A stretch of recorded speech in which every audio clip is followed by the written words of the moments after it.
Shalom, selamat pagi, salam sehat bagi seluruh jemaat yang dikasihi Tuhan Yesus Kristus. Mari kita bersatu dalam doa.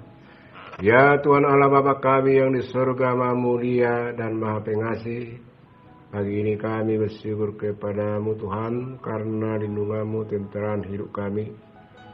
Sebelum kami memulai kegiatan pagi hari ini, kami ingin mendengarkan firman-Mu, sumber kehidupan kami. Berfirmanlah Kau ya Tuhan di dalam roh hikmah agar kami dapat memahami firman-Mu dari-Mu.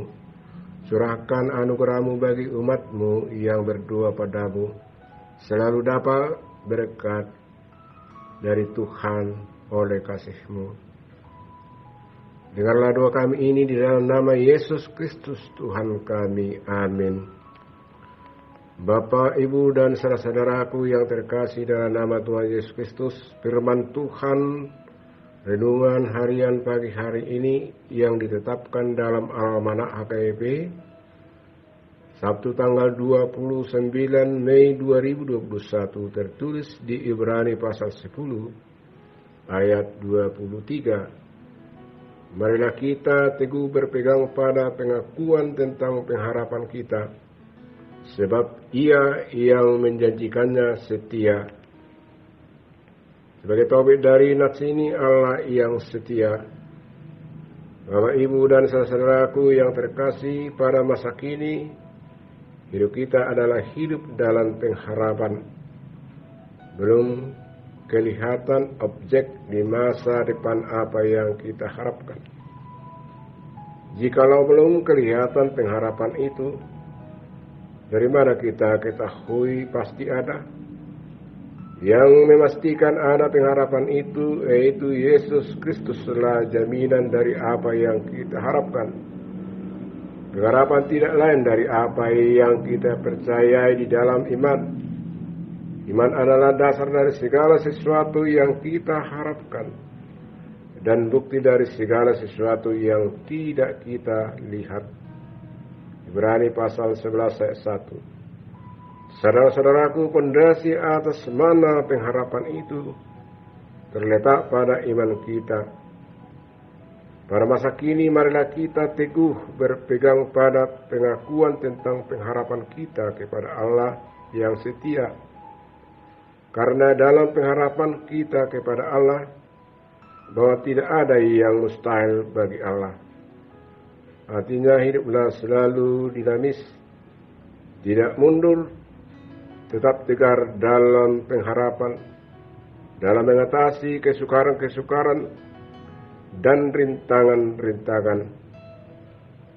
Dia tetap terpaut pada model kehidupan anak Allah. Ia berupaya untuk bertumbuh dalam iman dan kesucian sebagai wujud hakikatnya sebagai manusia baru. Ia tidak lagi hidup bagi dirinya. Ia hidup dalam iman kepada Yesus Kristus yang memberi jaminan adanya langit baru dan bumi baru. Sedialah pada segala waktu untuk memberi pertanggungjawaban tentang pengharapan yang ada padamu. Iman adalah sebagai kesetiaan seperti yang terkandung dalam ikrar Yosua ketika suatu opsi atau pilihan diperhadapkan. Pilihlah pada hari ini kepada siapa kamu akan beribadah. Allah yang kepadanya nenek moyangmu beribadah di seberang sungai Efrat, atau Allah orang Amori yang negerinya kamu diami ini. Tetapi aku dengan seisi rumahku, kami akan beribadah kepada Tuhan. Ikrar ini tentu didasarkan atas kepercayaan dan pengharapan kepada Allah yang Maha Kuasa, yang memilih bangsa Israel dan yang membawa mereka keluar dari perbudakan Mesir sampai ke tanah Kanaan.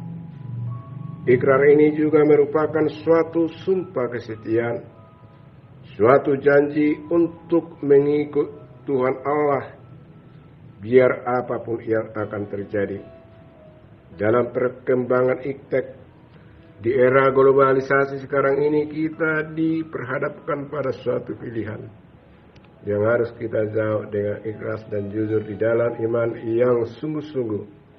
Kekuatan siapakah yang lebih kita percayai? Apakah kekuatan Allah Sang Pencipta itu, atau pada kekuatan iptek yang merupakan hasil karya manusia dengan segala produknya? Sebagai orang Kristen, kita harus percaya dan mengaku bahwa Tuhan Allah pencipta segala sesuatu itulah Maha Kuasa.